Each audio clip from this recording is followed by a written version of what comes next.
jamais aimé. Je l'ai aimé, mais je ne l'aime plus. Ah ok, c'est clair.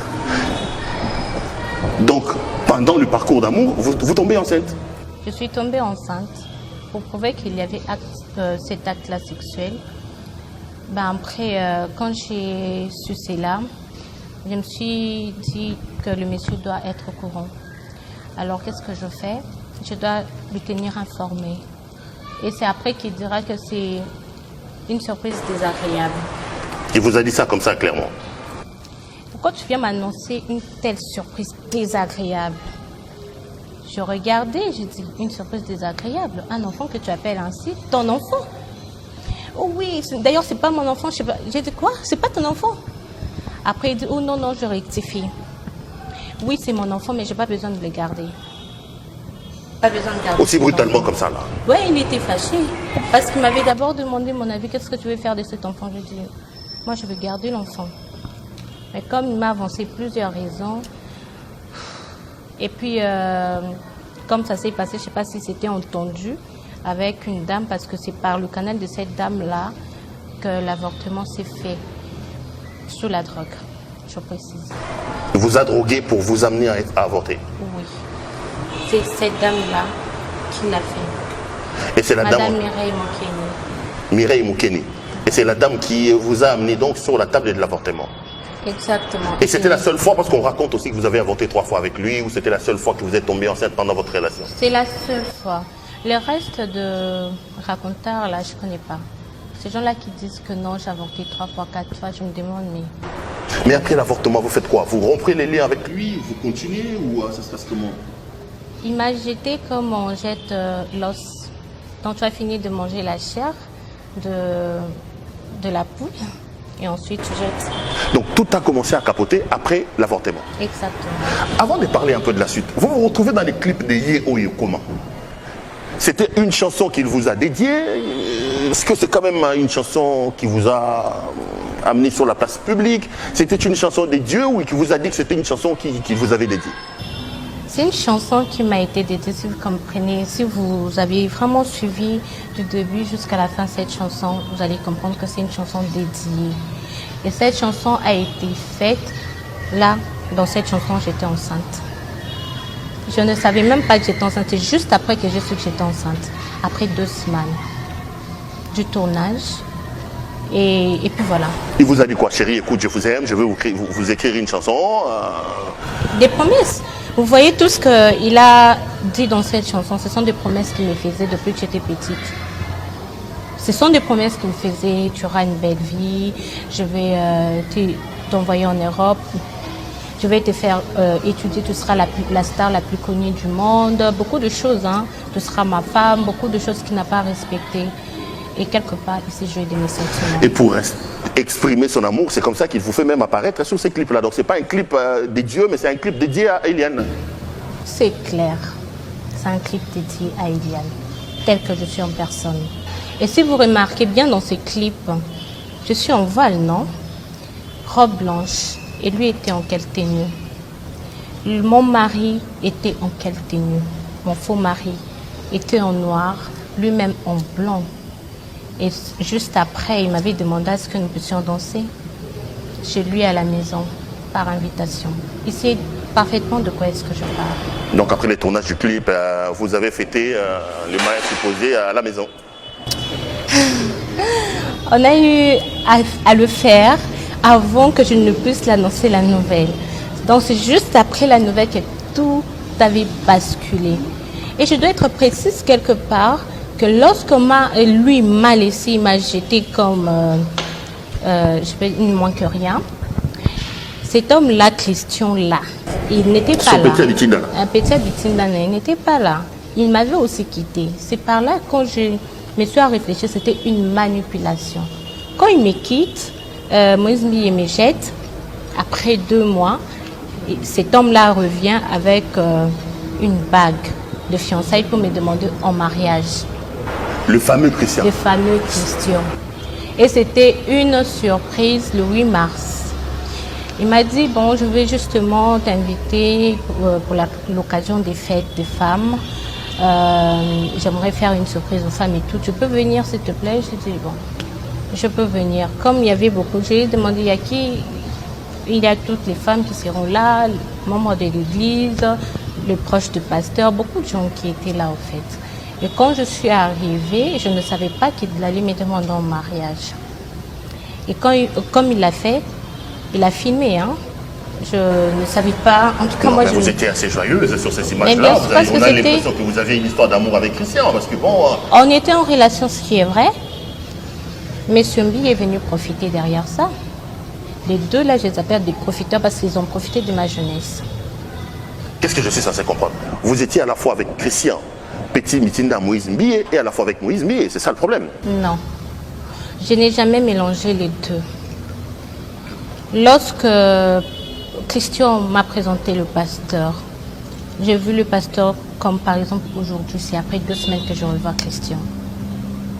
Pour me dire que non, j'ai appris beaucoup de choses. D'ailleurs, j'ai comme l'impression que je ne dois pas faire confiance au pasteur. Beaucoup de choses. Lui-même, il doutait d'abord de son pasteur. Qu'est-ce que moi j'allais faire? J'ai trouvé ça louche. Eliane, vous décrirez Moïse Mbié comment? C'est un prédateur sexuel pour vous? C'est un homme, un sataniste? C'est un méchant monsieur? C'est un homme brutal? Aujourd'hui, monsieur Moïse Mbié, le pasteur Moïse Mbié, si vous étiez demandé de les stéréotyper, il est qui pour vous cet homme? Vous le résumez comment cet homme après tout ce que vous avez vécu? En tout cas, je ne sais pas comment le décrire. Mais après tout ce qu'il m'a fait, j'espère que vous-même pouvez décrire ce qu'il est, parce que je ne sais pas comment le décrire. Vos détracteurs disent que vous avez fait chanter Moïse Mbié. Vous lui avez réclamé de l'argent. Parce qu'on ne peut pas comprendre que vous ayez vécu plus de 4 ans avec un homme. Les séparations existent. Peut-être que c'est votre premier homme. Peut-être que c'est votre premier amour ou ce n'est pas votre premier amour. Vous êtes jeune. Vous avez le droit d'avoir des histoires d'amour. Pourquoi faire autant de bruit avec Moïse Mbié? Ça ne sera peut-être pas la dernière séparation. Est-ce que vous n'avez pas un intérêt derrière cette affaire? Parce que au fond de pendant 3 ans, au bimina mutozaka mineur au lote, baboyo au créer ba problème.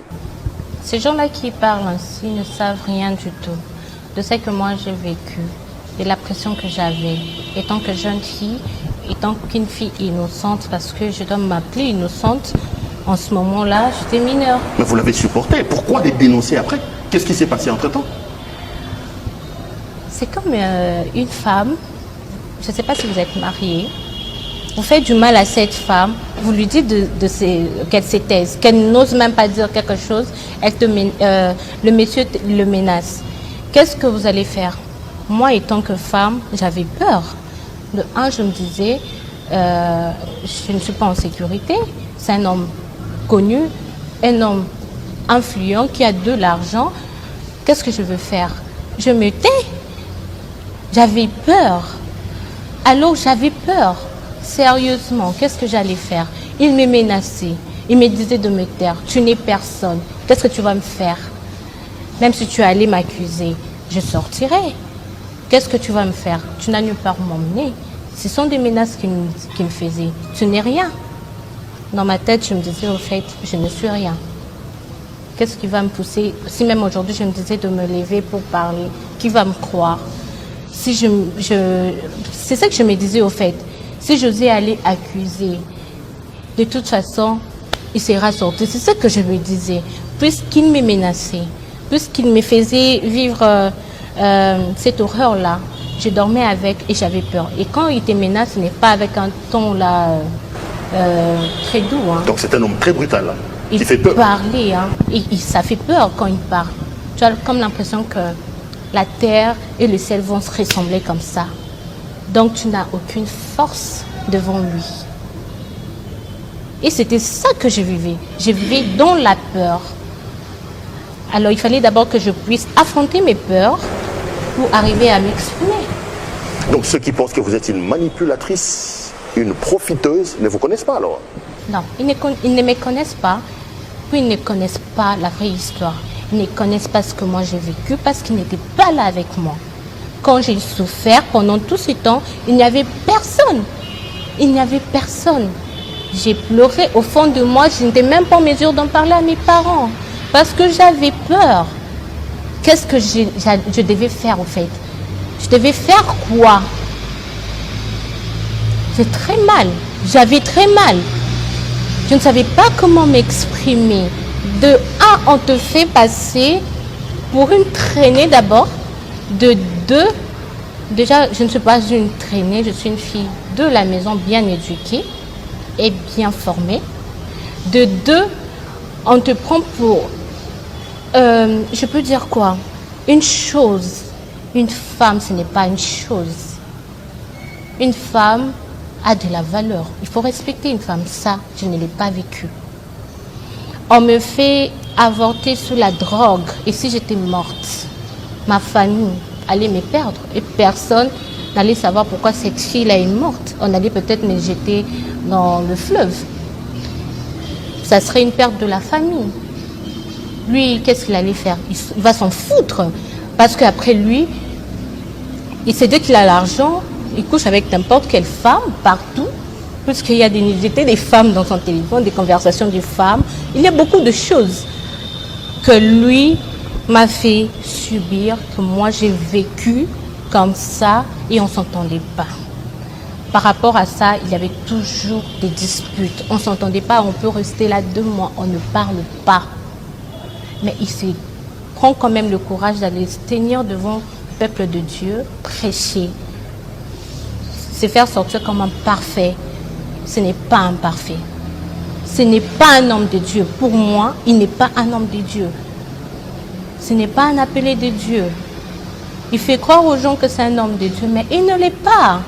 Parce que si ces gens-là étaient à ma place, si vous avez vécu ce que moi j'avais vécu, je pense même qu'aujourd'hui, vous aurez même cette rage-là de ne pas se permettre de dire quelque chose, même pas un mot. On va terminer les chapitres de ce que les gens disent et je vais prendre vos avocats qui sont à vos côtés. Vos ennemis, hein, j'aime bien les appeler comme ça, vos détracteurs. J'ai vu une de vos copines passer également, en se présentant comme une de vos copines qui étudie avec vous à l'IFASIC. Il dit que, bon, vous avez réclamé de l'argent, on a vu les images de vous sortir, je ne sais pas moi si c'est vous, si c'est du montage avec Fali ou Kofi Olomide. Vous parlez d'une fille de la maison, mais aujourd'hui, l'image que Moïse Mbié présente de vous, via vos amis et via vos anciennes amies, c'est dans vos habitudes. Vous sortez avec les stars, vous vivez avec les Kofi, les Fali, c'était ça votre vie.